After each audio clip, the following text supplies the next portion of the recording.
জয় মা মনসা দেবী, জয় মা মনসা দেবী, জয় মা মনসা দেবী।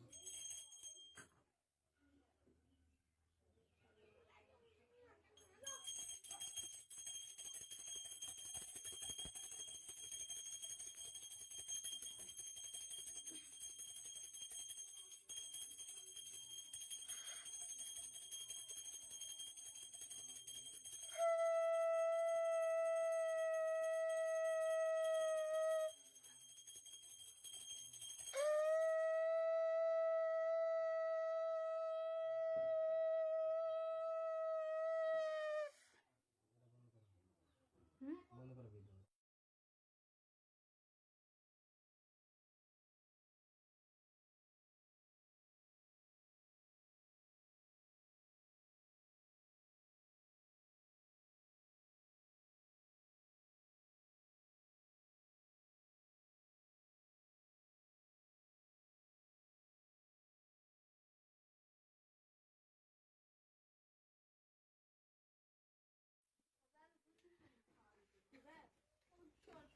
তোকে আমি বলেছি তোর বাড়ি বাবদে জানতে চাস এবং তোর সন্তানরা বাপরে জানতে চাস, কেন কি হচ্ছে তা হচ্ছে, বুঝতে পেরেছি আমার কথা? এই বাবদে তো এসেছিস আমার স্থানে, তাই না? যারা দেখে আসছি বেটি বাড়িতে ক্ষয়ক্ষতি হচ্ছে, বুঝা গেছে? বাড়িতে অশান্তি দেখা দিচ্ছে নাকি ভুল বলছি তোকে আমি? বাড়িতে আয় উন্নতি নেই, বুঝা গেছে? বাড়িতে দুধ দায় এসে গেছে, বুঝতে পেরেছিস? এটা কেন হচ্ছে, কিসের কারণে হচ্ছে, এগুলো জানতে চাস? অন্য কোনো মানুষের দোষ দোষী কোনো কিছু নেই, এটা উপরা দৃষ্টি আছে, একটা সেটা হলো শনি দৃষ্টি, বুঝতে পেরেছিস? এটা শনির কুদৃষ্টির ফলেই বাড়িতে এই ধরনের অশান্তি টাকা দেয়, বাড়িতে আয় উন্নতি নেই এবং বাড়িতে নানান ধরনের অসুখ বিসুখ লেগে আছে, নাকি ভুল বলছি তোকে আমি? এই শনি দৃষ্টিতে কিভাবে মুক্ত হবি সেই বাপতি জানতে হবি, বুঝতে পেরেছিস? শনি দৃষ্টিতে যদি মুক্ত হতে হয় বাড়িতে শুদ্ধ দিনে পঞ্জিকা মতে ব্রাহ্মণ দ্বারাই নারায়ণ পুজোর ঘট পূজা দিতে হবে, বুঝতে পেরেছিস? নারায়ণের ঘট পূজা দিতে হবে, বুঝতে পেরেছিস? ঘট পূজা দেওয়ার পরেই রাত্রিবেলা ভক্তবিন্দু দিয়ে একটু বাড়িতে হনুর দিয়ে নিবি, বুঝতে পেরেছিস? হনু দেওয়ার পরে তো সাধ্য মতো ভক্তদের একটু সেবা দিবি, বুঝতে পেরেছিস? ভক্তবিন্দু শিবে নেওয়া চলে যাওয়ার পরেই ওই যে ভক্তের আটো পাত্রগুলো থাকবে, 3টা ভক্তের আটো পাত্র তুলে রাখবি, বুঝতে পেরেছিস বেটি? তারপরেই ঘটের যে জলগুলো আছে সেই ঘটের জলগুলো গোটা বাড়ি ছিটিয়ে দিবি, ওম শান্তি বলবি আর ছিটাবি, বুঝতে পেরেছিস? একটা বেলপত্র দিয়ে, বোঝা গেছে আমার কথা? আর যে ভক্তের 3টি আটা থাল তুলে রাখবি, বুঝতে পেরেছিস? ওই থালটি বাড়ি আগনাতি পুঁতিয়ে দিবি, বুঝতে পেরেছিস? গোবিন্দকে সাক্ষী দিবি, যা বাড়ি যখন শনি দৃষ্টি দুই দৃষ্টি কেটে যাবি, বোঝা গেছে আমার কথা? এবং তোর ছাল তো কান্না কাটা ভয় বন্ধ বা চমকে তো উঠবে, বুঝতে পেরেছিস? এটা তাবিজ কবজ দিতে হবে রে বেটি, হ্যাঁ তাবিজ দিতে হবে, 100 তাবিজ, হ্যাঁ তাবিজ কবজ দিতে হবে, তাবিজটি কালো দিতে কোমরে বেঁধে দিতে হবে, বুঝা গেছে? তাহলে যখন বাবা বাতাস উপর থেকে দৃষ্টি দৃষ্টি বাড়িটা করে দিতে থাকবে, বুঝা গেছে? আজকে নিলে আজকে দিব, বুঝা গেছে? বাবা 1 কেজি টাকা নাই বাবা, 100 কেজি 101 টাকা দক্ষিণা লাগে, বুঝা গেছে আমার কথা? একটি বাদে 5টি দিতে পারিস, ভাঙে দিতে পারতো, বুঝা গেছে?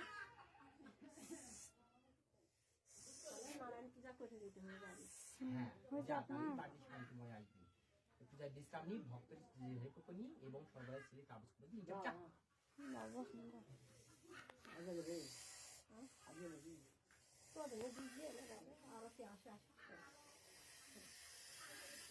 বাচ্চারা কোনো ঝাড়েলি বাড়ি, বাচ্চারা ঝাড়েলি নিয়ে আসুন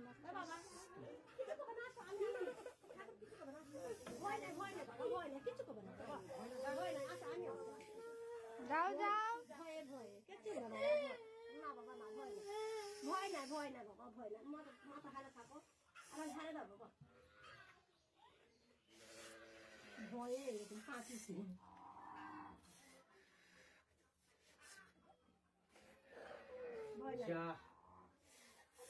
সন্তানের তাবিজ কবজ নিয়ে যাবি, বুঝতে পেরেছিস আমার কথা? যা যখন বিপদ থেকে মুক্ত থাকবি।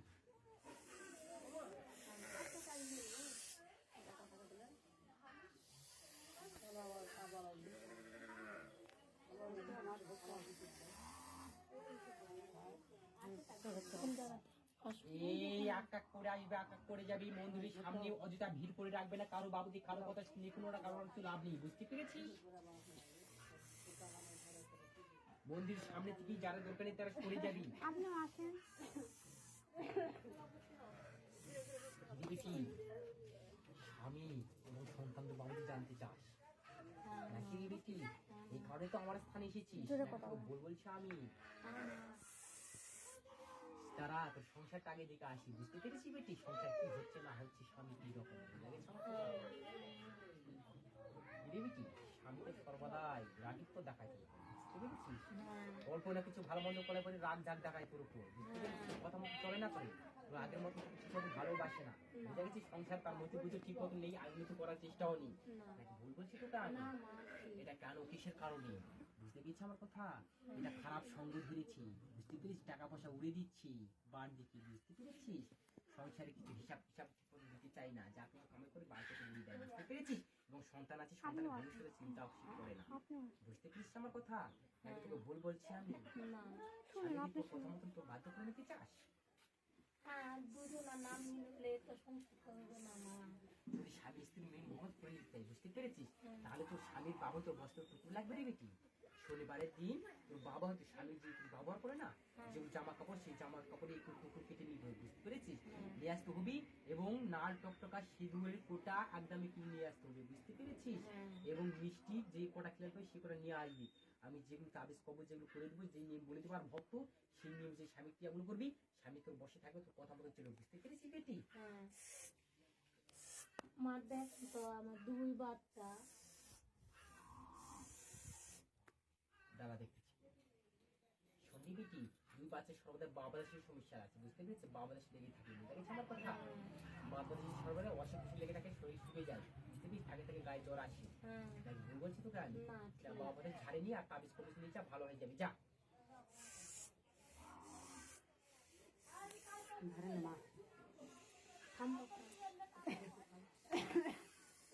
এখানে আসল কথা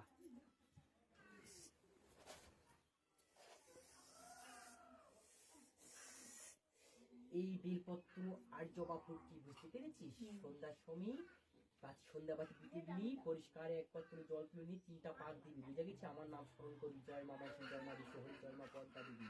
আমার সন্তানের যখন অসুখ বিসুখ এই ধরনের যা তো মনের সংকল্প আছে, বুঝে গেছি? মনের যা বাসনা আছে তা বলে 3টা জলে ফু দিয়ে তোর সন্তানদের কিনে দিবি, বুঝে গেছি আমার কথা? জঙ্গলের এই বাতাস থেকে বাতাস থেকে মুক্তি থাকবে, বৈদিশ থেকে মুক্তি থাকবে, বুঝতে পেরেছিস? আর তাবিজ কবজ নিয়ে যেই কম্বলে বিড়ে দিবি, বুঝে গেছি আমার কথা? যা, সর্বদাই মুক্ত থাকবে। মা আমার শরীরের মানে অসুখ বিসুখ কোনো সময় আমি এত ওষুধ করি কোনোটাই কিছু হয় না। বেটি, তোর দেহে যে সমস্যাটা আছে, মানে শরীরে অসুখ বিসুখ ভালো হয় না, রোগ লেগে থাকে, বুঝতে পেরেছিস? শরীর শুকিয়ে যায়, ভাত ঠিক মতো খেতে পারিস না, মাথা ধরে হাত পা খিটখিটায়, ভুল বলছি তোকে আমি? না, এটা কেন? পায়েরই সমস্যা। কিসের কারণে হয় তুই জানিস? না না, বাবা, ডাক্তার ওষুধ কেন কাজ করে না জানিস? তোর বাড়ির সাইডে বিশাল খানা আছে, কোন সাইডে দেখি ভালোভাবে, তোর বাড়ির সাইডে উত্তর সাইডে একটা বিশাল স্থান আছে, আছে? বুঝতে পেরেছি? ওই বিশাল স্থানের মাওড়া বিষ আছে তোর শরীরে, বুঝা গেছে? ওই মাওড়া শরীরের বিষের কারণে মাথা টনটনে, হাত পা খিটখিটায়, ব্যথা করে, বুঝতে পেরেছিস? ঠিক মতো ভাত খেতে পারিস না, বুঝা গেছে আমার কথা? মায়ের তো আমি তো অমান্য তো করি না মা। তার মাওড়া বিষ আছে তোর শরীরে, বুঝতে পারিস না আমার কথা? ওই মাওড়া বিষটা কাটান করতে হবে, মাওড়া বিষ তোর শরীর থেকে নেমে দিতে হবে এবং গাছটা ওষুধ দিতে হবে, সেই ওষুধ দ্বারাই একটা হালদি 3 ভাগ করে 1 ভাগ দিয়ে ওষুধটা খেতে হবে, বুঝা গেছি? এই নেমে 3টা দিন খাবি, ওই বিষ নেমে যাবে, বুঝা গেছে আমার কথা? আর একটা ওষুধ দেবো, সেটা মাথায় বেঁধে রাখবি 7টা দিন, বুঝতে পেরেছিস? যখন তোর মাথা ব্যথা, মাওড়া বিষ থেকে মুক্ত থাকবি, সর্বদা ভালো থাকবি, বুঝতে পেরেছিস? যা, আজকে দেবো, ভক্তর গাইতে চলে গেলো, ভক্তকে নিয়ে যাবি, বুঝতে পেরেছিস? যা, একটু বিশ্রাম নে, যা।